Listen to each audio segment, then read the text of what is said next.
Welcome, Shinya, to the Leaders Who Care series. How are you? Very good.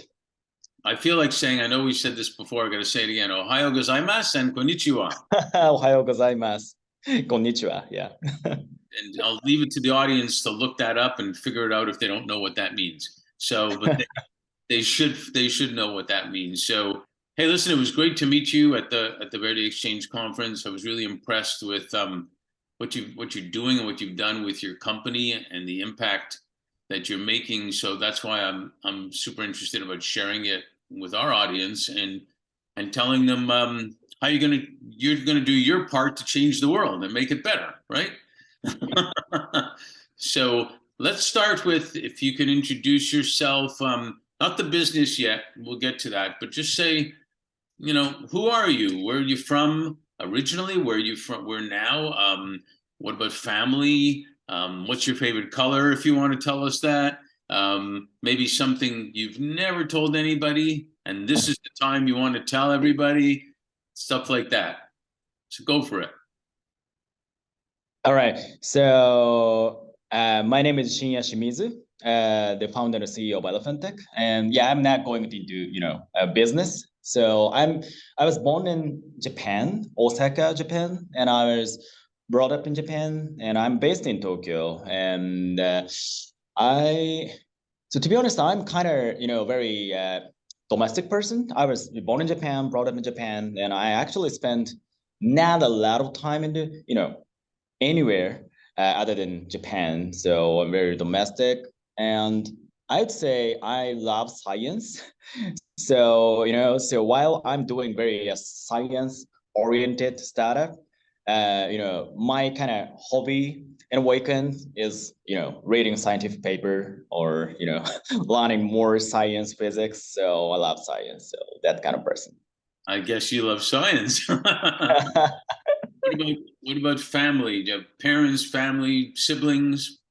Yeah, so my family is my family is actually a farmer in Osaka, and I have my family is has been farming for 200 years, 300 years. So, when I took when I look back to my father, grandfather, it's like a farmer, farmer, farmer, farmer, and suddenly entrepreneur. So it's kind of mutant type of thing. So yeah. Well, you could have gone into farming technology if you wanted to. Surely, yeah, that's actually one of my interest area. Probably, yeah, that you know, I am gonna tackle it somewhere in my life. But yeah, anyway, definitely not, just taking over my family farm, but farming technology, ag tech is really interesting area, which also has a great impact for humanity. So yeah, I'm Yeah, really interested in this. definitely. We not to get off the subject, but we're doing a lot of work in ag also, and one of the goals is to get younger people to be interested in farming, but not the farming that the father and grandfather did, the new type of farming. So that could be your next career, maybe. Who knows? Who knows? Yeah. When you were a kid or a teenager, were you also reading a lot? Were you building things or taking them apart? Did you play music, sports? What were you like? What were you like as a kid? Well, when I was a kid, so I was, when I was in elementary school, I was already a science kind of guy, and I actually learned, when I was in elementary school, I learned, electromagnetics or kinetics or Wow. quantum physics, relativity, those kind of scientific theory. So that is really something I liked, and that a little bit different, hobby or activity I did when I was in a school was when I was in when I was in high school, I was doing something like a kind of actor, club kind of thing. So, that's so probably some of those experience as a kind of actor is, kind of contributing to my presentation or, public speaking or those things. But yeah, but generally very science, so science-based guy. So hold it. You learned, hey, while you were here, we could have introduced you to an agent to become a movie star, That's I'm kind of seriously interested in that one, but Matt, probably yeah, I choose to go with science, but Well, you're right. The education you got from doing that always helps in presentations and public speaking and dealing with people. I have two kids, one that's continued in acting, and when they were younger, they did acting classes, and it was great because they learned how to be with adults. They learned how to be, and in discussions and talking. So it's great. It's great background. That's very cool. So you learned physics and all that in elementary school? Yes, I did. Oh my gosh. That's incredible to me. Is that how you decided to go on to get an engineering education at the University of Tokyo because you were already intrigued about that?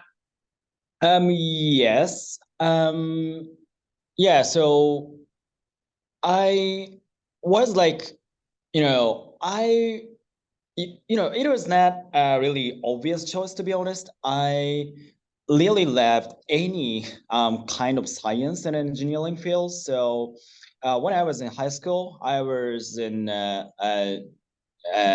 chemistry Olympic in Japan. Actually, I'm actually one of the best. I got one of the best score in there. So I did chemistry, so physics, any kind of science. But for me, at that time, information engineering really looked really fascinating to me because it is at that time. It's not, I was actually majoring.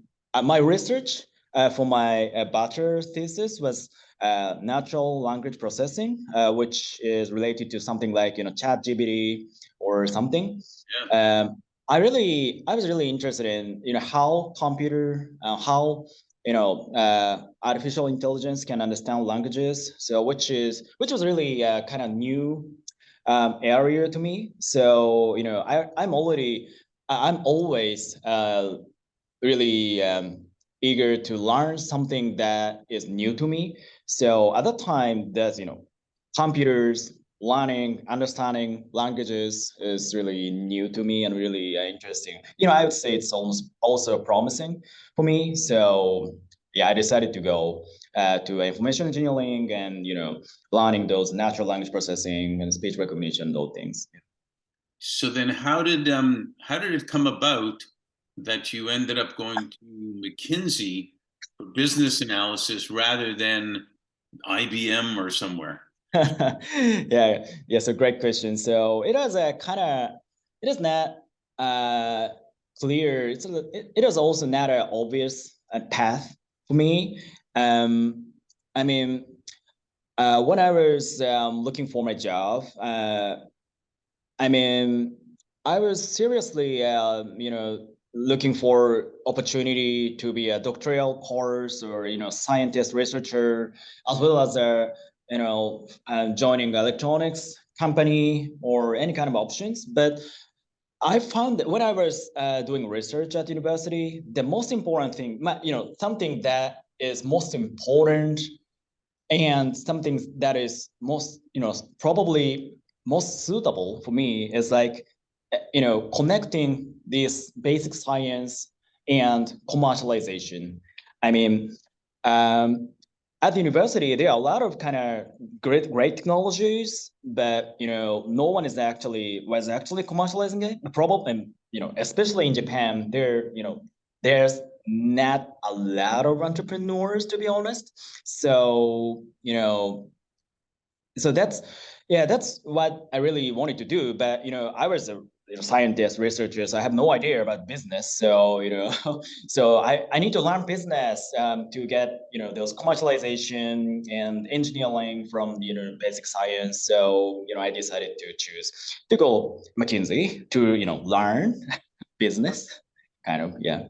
No, that's actually brilliant. I mean, you know, um, I got into accounting and finance, and I ended up going to Deloitte. I never really wanted to be a partner in a CPA firm and just do accounting the rest of my life, but I did it because it was a foundation to learn for whatever business I was going to go into. So that makes sense. Did you get specific clients to work on that were tech or science related, or not? Yes, actually. So I cannot disclose, of course, the specific company's name, but my clients are generally automotive manufacturer, Japan, and in Japan and in Germany, and yeah, so very engineering, science, manufacturing, these type of companies are my clients. So it was a really great experience to know how large corporates work and what large corporates are now really good at. So it is really great to learn those. No, that's brilliant. Was there a plan? Did it ever enter your mind to stay in consulting, or did they want you to stay in consulting, or were you always thinking there's got to be something else? Great question. Um, so personally, I never thought I am spending my kind of long career in McKinsey or any kind of consultant, because I'm a scientist. What I want to achieve in my life is doing something like bring science to real world to make the world better, those kind of things. So definitely not consulting. Yeah, they probably knew that too. Um, so when and how did the idea light bulb, when you have a light bulb idea, when did that happen to co-found and lead as a CEO on the mission of Elephantech? And actually, why that name?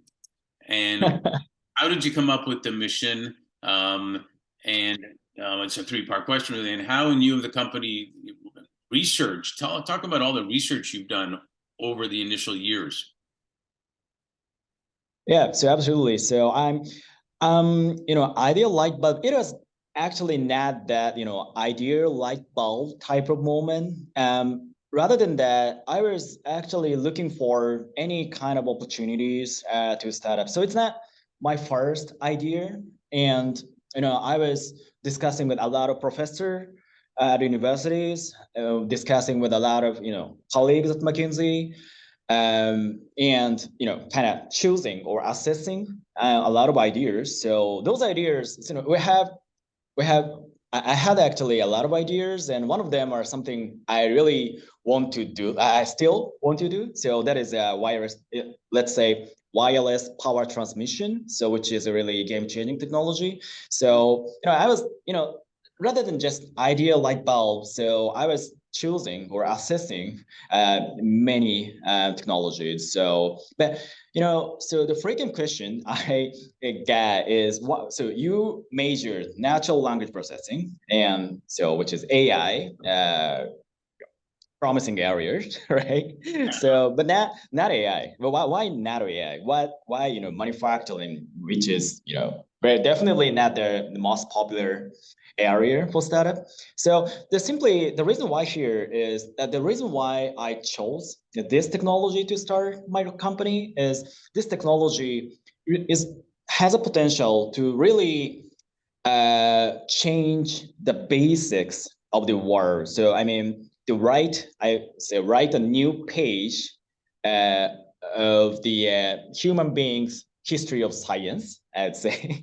So so if this technology is successfully commercialized, most of the electronics manufacturing, including laptop, iPhone, and those any kind of electronics devices use this technology, so which is really a game changing, which is kind of hard to make it happen. When I tackle the software engineering, software business, because let's say for software business, a little number of startups or companies are really inventing a new technology, and most of others are adapting or using those technologies to real world. So yeah, so I really needed the real scientific innovation. So that's why I decided to choose this technology to start. And so why the name? So the name here is, there are three main reasons. So one is they're big. I want to be big. So I don't want to be like a kind of niche type of company, and I want to be big. So I would like to replace most of the electronic circuit board in the world. So which is great, and so big, and so electronics technology company. So I really wanted to come up with some new word that includes the technology and electronics. So it's like electronics technology, so Elephantech. And third one is like, this is global technology. So for sure. So we don't have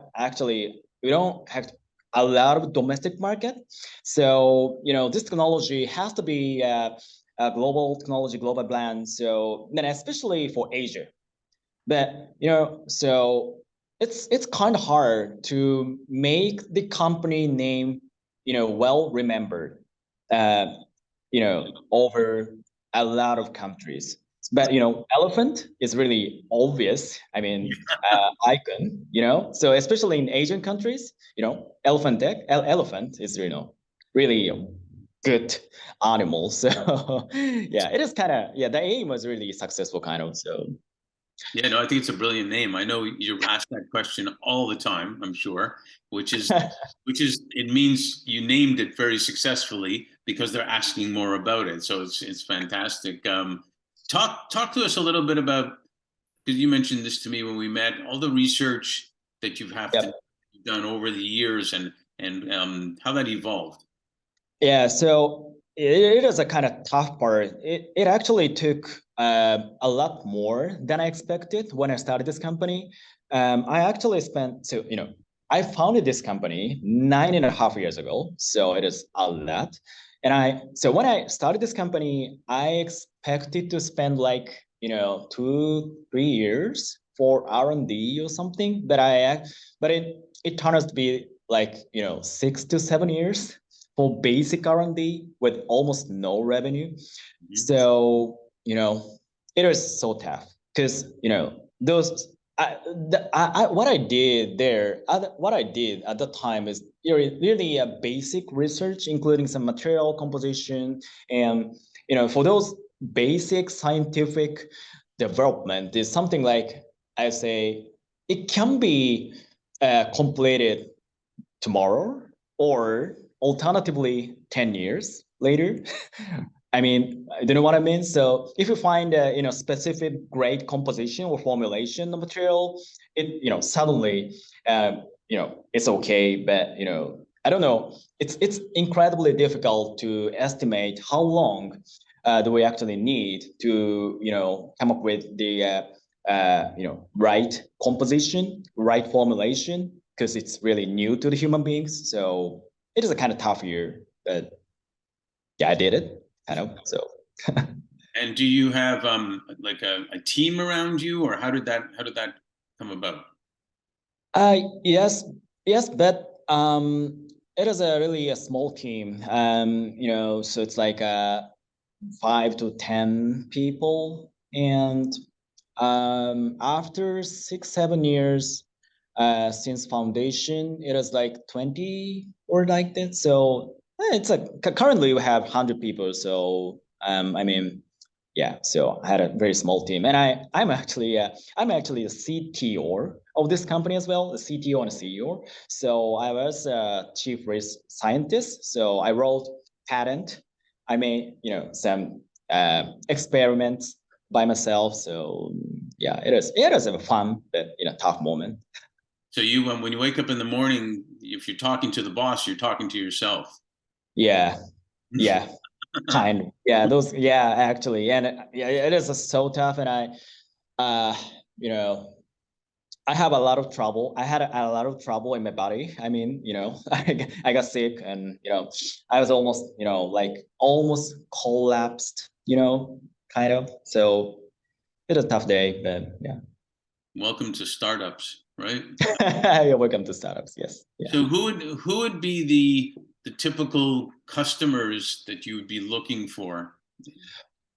Yeah. So that is a great question. So I mean, that's Normally, yeah, electronics manufacturers, let's say Samsung, can be Samsung or LG or Apple, Dell or HP, or those kind of electronics manufacturers are my client. Yeah, let's say it can be Sony, Nikon, those companies.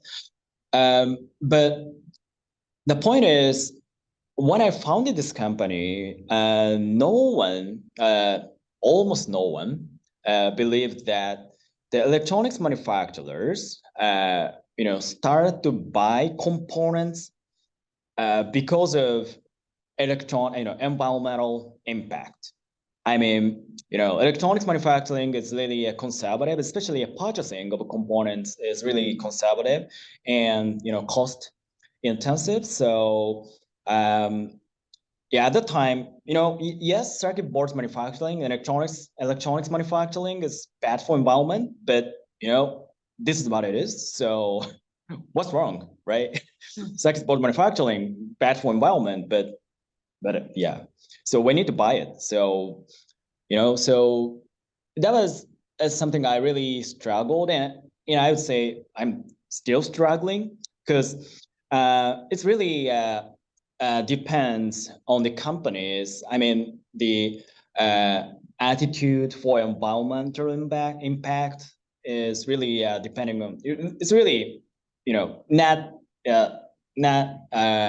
Depending on companies. I mean, let's say Apple decided or declared to totally decarbonize their supply chain. So I like 2013, by 2013 they gonna make the whole supply chain carbon neutral, so which is really a challenging target. But on the other hand, some of the electronics manufacturers are saying like aiming for kind of carbon neutral level by 2050 or 60 or those kind of things, so which is way way insufficient, I mean, for climate change. But so it really depends, and I'm still struggling. And most of the companies are really not really aggressively looking for our environmentally good solution, because let's imagine that if you choose if you are a component buyer at Apple and you choose environmentally good circuit boards and put it on iPhone, and there's some quality issue happens in iPhone, then you need to kind of recall or something. It's yeah, it's hard, right? So yeah, so it's really reasonable. They're really conservative, but we need change. So circuit boards manufacturing is really bad for environment, and then actually, yeah, 10% of the carbon footprint of Apple's manufacturing is coming from circuit boards. So which is huge.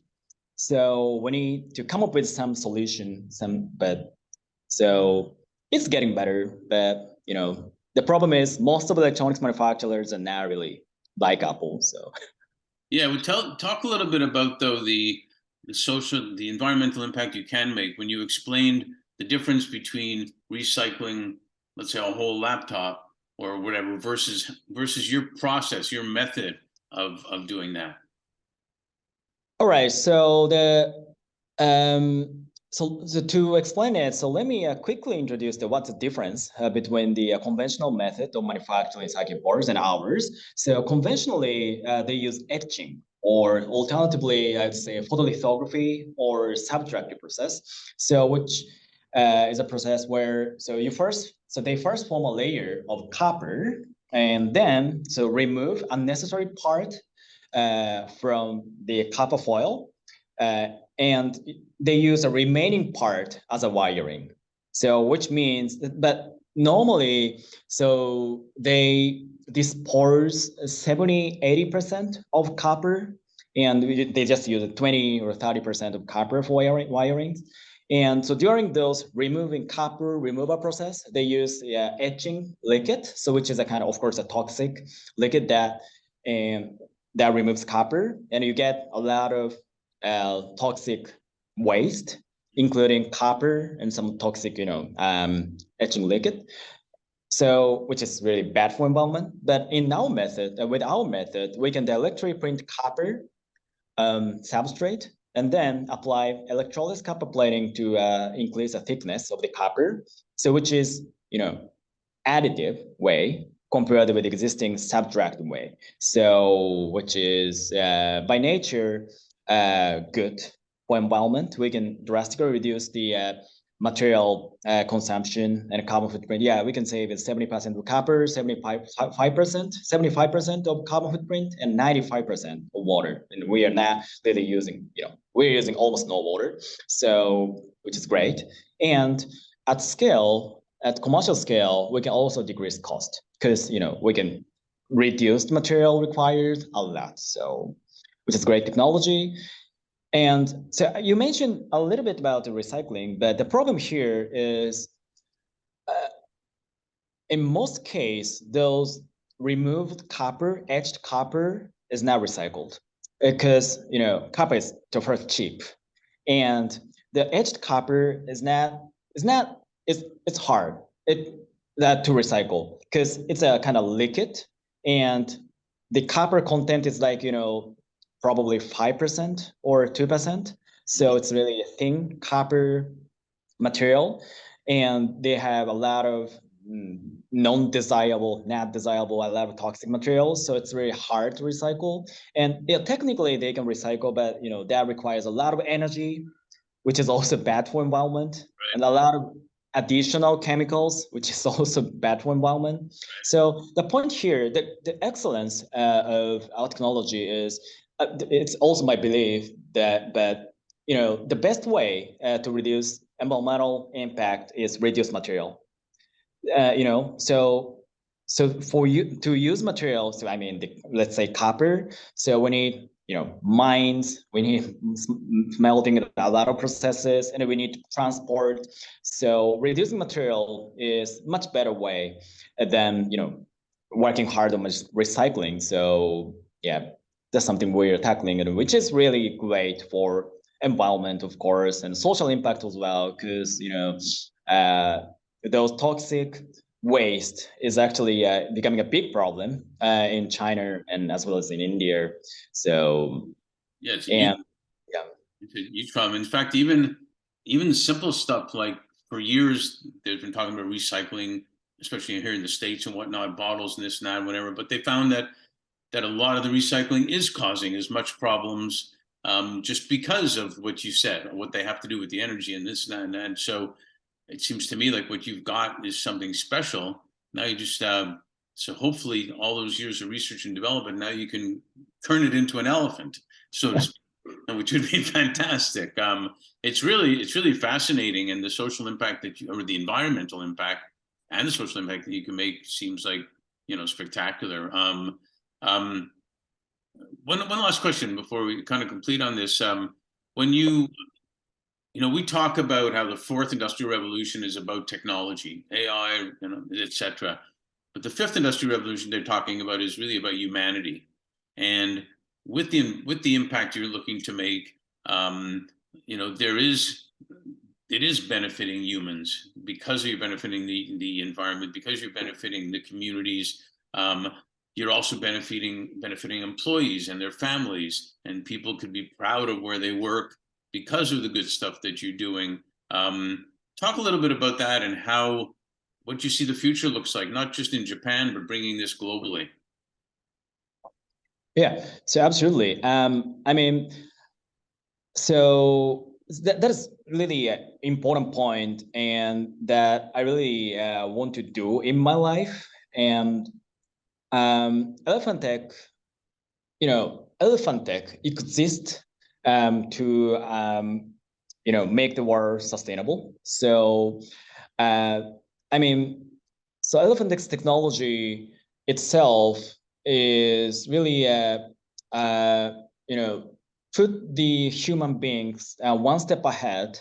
Especially in electronics manufacturing field. So the human beings only had kind of unsustainable way to manufacture those circuit boards, but so now we have this one. So we have this sustainable way. So that's what we're doing, and which is great for employees and other stakeholders as well. Because as you mentioned, fifth is about humanity, and the fifth is about humanity.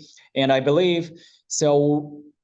The most precious and the most important, one of the most important work the human beings need to do is that develop a technology that enable human beings keep living on the earth. And actually, which is not very easy, which is not really obvious, because so let's say climate change is really happening, and we need to reduce carbon footprint, but we don't have, the human beings still don't have enough technology to solve all the industry, all the carbon footprint issues. So we need to come up with new technologies that which is really great for employees and stakeholders, because our employees' satisfaction, I'd say, is really high, because they believe they are doing right, they are doing something right. Yep. So in the past, in the history of electronics manufacturing, and most of those toxic and environmentally bad industries, we are pushing those environmentally bad factory and facilities to the developing countries. I mean, China, or alternatively Thailand, and those countries, but which is not right? So which is not sustainable. So rather than just pushing those environmentally unsustainable facilities to developing countries, but developing a technology that really saves the environmental impact and the toxic waste in developing countries is really good for satisfaction of employees, satisfaction for myself. So which is a great theme to tackle. So, yeah, I think what happens also is if employees feel they're doing right, and then the kids of the employees see what's going on also, and they want to do right, and then a whole different mindset starts happening instead of the opposite of just doing to make money only type of thing. Exactly. Yeah. So that's super important, and the younger generation feels wants that more than ever right now. So good job on that for sure. And so last question on this thing here is when I in 2021, a client told me, it was really interesting. He said, Mark, the year 2020 was the year that flew by slowly. It's really an interesting comment. And the last few years have been kind of crazy in general. So with that, can you tell us what you're most grateful for, and also what you're most hopeful for? Yeah. So I am grateful for and hopeful for is like, I mean, so human beings, the people are looking more for more social good and environmental good things. So toward the end of the year, so I mean, more and more companies, more and more people are working seriously, start to work seriously on those environmental impacts, social impact, and especially in Japan. To be honest, Japan is one of the least environmentally serious country to environment. So, but things are really rapidly changing, especially in this year. This year is a kind of pivotal moment, pivotal year. I mean, with respect to the consciousness, or with respect to like attitude to environment and social impact. So I'm hopeful for and kind of grateful for is people really changing the attitude to the environmental impact and social impact. So by the end of the year, probably, hopefully, more and more companies decided to make their supply chain carbon neutral. I mean, so for business, or so reducing water consumption, or saving biodiversity, or more and more companies and people are doing pledge for that is really something I'm hopeful for. So. Yeah, well, we all are, and I met a Japanese delegation a couple of years back that they all came in with the sustainable development pins, the Sustainable Development Goals. They came in with pins, and they were all about SDGs. So I'm hoping that Japan's going to really push towards what you're saying. And thank you for sharing your company, what you're doing in the world, and keep working hard on it because it's important. So Surely, yeah. So we appreciate you joining us and being a leader who cares, because you really are a leader who cares. Thank you.